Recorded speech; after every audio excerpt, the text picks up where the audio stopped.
Hello friends, welcome to Panika Vilas. మనం ఇప్పుడు ఎక్కడ ఉన్నామంటే అండి, శ్రీపాద శ్రీ వల్లభ సంస్థానం దగ్గర ఉన్నామండి. ఇది పిఠాపురంలో ఉందన్నమాట. పిఠాపురానికి పీఠికాపురం అనే పేరు కూడా ఉంది కదా, దాని నుంచే మనకి పిఠాపురం వచ్చిందనమాట. పిఠాపురం చరిత్ర తెలుసుకోవాలంటే చాలా ఉంది. ఇది చాలా ఫేమస్ అనమాట. ఇక్కడ మనకి ఈ టెంపుల్ లోపలికి వెళ్ళాలంటే ఇలా వెళ్ళాలి. ఇక్కడ ఎదురుగుండా మనకి ఒక ఆదంబర వృక్షం ఉంది, దాని కింద మనకి ఇలా కొబ్బరికాయలు కట్టి, ఇక్కడ మనం ఈ కొబ్బరికాయలు కట్టిన చోట ఒక 6 ప్రదక్షిణాలు చేయాలన్నమాట. మనం కొబ్బరికాయలు ప్రతి చోట కడతాం కదా, ఆయన అయితే కొబ్బరికాయలు సమర్పించుకుంటే చాలంట. ఆయన మా ఫ్రెండ్ చెప్పింది, నాకు తెలియదు. ఇక్కడ హోమం ఏదో జరుగుతుందండి, అందరూ అందుకే కొబ్బరికాయలు అలా కట్టారు. చాలామంది ఇక్కడికి వేరే స్టేట్స్ నుంచి, మహారాష్ట్ర నుంచి వస్తారనమాట. ఇక్కడ చుట్టుపక్కల అందరూ కూడా వాళ్ళకి రూమ్స్ అయితే ఇస్తూ ఉంటారు, ఇళ్ళల్లోనే ఏసీ రూమ్స్ అన్ని. లోపల ఇక్కడ ఇలా పారాయణం చేస్తారనమాట. వీరికి తలుపు మీద మనకి దత్తాపీఠం ఇలా చెక్కి గురుదత్త అని ఉందో చూడండి, అసలు చాలా ఫేమస్. ఇక్కడ నుంచి గుడి లెఫ్ట్ సైడ్కి వెళ్తే మనకి ఇక్కడ బయట అంతా మనం అన్నదానం దగ్గరికి వెళ్తాం అనమాట. ఫస్ట్ టైం నేను ఇలా రావడము. ఇక్కడ అన్ని కొన్ని షాప్స్ అయితే ఉన్నాయి.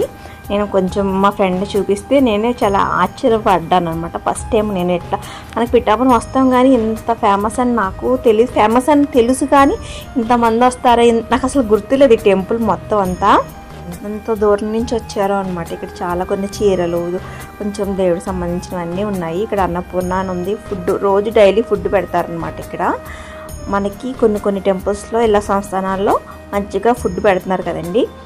ఇలా అన్నీ ఉన్నాయి. ఇక్కడ ఏం కావాలంటే దేవుడికి సంబంధించిన దండలు, పువ్వులు, సంథింగ్ లైక్ చీరలు చాలా ఉన్నాయి. ఎల్లో శారీస్ ఫేవరెట్ ఏమో.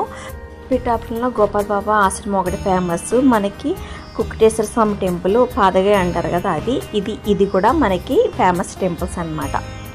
ఇది చాలా ఊరు మధ్యలో ఉంటుంది ఈ టెంపుల్. చాలా ఇక్కడ ఫుడ్ కూడా నార్త్ ఇండియన్ ఫుడ్ అవైలబుల్ అండి. వడాపావ్ ఇలాంటివి చాలా డిఫరెంట్గా ఉన్నాయి. ఇక్కడ హోటల్స్లో పైన చూశాను అనమాట. ఇక్కడ అన్నీ ఎవరికి నచ్చిన వాళ్ళు తీసుకుంటున్నారు. ఫుడ్ అయితే చాలా బాగుంది ఇక్కడ. మేమైతే లంచ్కి వెళ్దాం అనేసి అక్కడ కూర్చున్నాం. ఇదంతా అప్పటికి స్టార్ట్ చేయలేదన్నమాట. ఇక్కడే మనకి ఫుడ్ అవైలబుల్ అవుతుంది అనమాట. ఇక్కడే వాళ్ళు ఏం చేస్తారంటే చిన్నగా ఒక టీలో మనకి చిన్న విభూతి ఇస్తారు కదా ప్యాకెట్లో, అలాంటివి ఎలా ప్యాక్ చేస్తున్నారో ఆ మిషన్ ఇక్కడ ఉందన్నమాట. నేను షార్ట్ అయితే పెడతాను. ఇక్కడ లోపల ఇలా ఉంది సిట్టింగ్ అరేంజ్మెంట్. నాకు ఎందుకు ఆశ్చర్యంగా అనిపించింది. తర్వాత ఫుడ్ పెట్టేటప్పుడు చూద్దాం అనేసి అనుకున్నాను. వెయిట్ చేస్తూ ఉండగా బయటకు వచ్చి కొంచెం వీడియో తీసాను అనమాట. ఇక్కడ పెద్ద గంట ఉంది, అందరూ ప్రదక్షిణాలు తీసుకుని బయట ఫొటోస్ తీసుకుంటున్నారనమాట. ఇవి ఈ చెట్టు నిండా చిన్న కాయలు ఉండి అసలు చెట్టుకి ఇలా కూర్చుని చూస్తుంటాయండి. చాలా బాగా అనిపించింది అనమాట. ఎంత పీస్ఫుల్గా, నేను ఎప్పుడూ ఈ టెంపుల్లో కూర్చోలేదు. చాలా పీస్ఫుల్గా అనిపించింది ఆ టెంపుల్. అసలు అందుకే జూమ్ చేసి కూడా తీశాను అనమాట.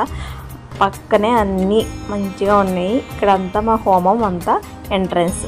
ఎన్ని కొబ్బరికాయలు ఉన్నాయి చూసారా. లోపల నరసింహ సరస్వతి అష్టకం కూడా ఉంది. కొంతమంది అది చదువుతూనే ఉన్నారు. లోపల ఫుడ్ పెట్టిన తర్వాత ఒక కర్రీ, ఒక పప్పు, చిన్న ఫ్రైడ్ రైస్ లాంటిది, ఒక స్వీట్ పెట్టారు, రైస్ పెట్టారు. తర్వాత పక్కనే వేరే కౌంటర్లో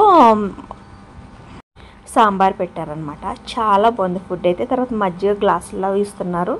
అట్లా అక్కడ మనం కడిగేసి ఇచ్చేస్తే అక్కడ కింద వాష్ చేసే వాళ్ళు వాష్ చేస్తున్నారు అనమాట. చాలా బాగుందనమాట. ఇక్కడ మొత్తం ఆ టెంపుల్ ఒక స్టోరీ అనమాట. మనకి హ్యాపీగా ఎంతమంది ఉన్నారు. ఈరోజు సండే కదా. ఇలా అయిందండి మా దర్శనం. Bye friends, see you next vlog.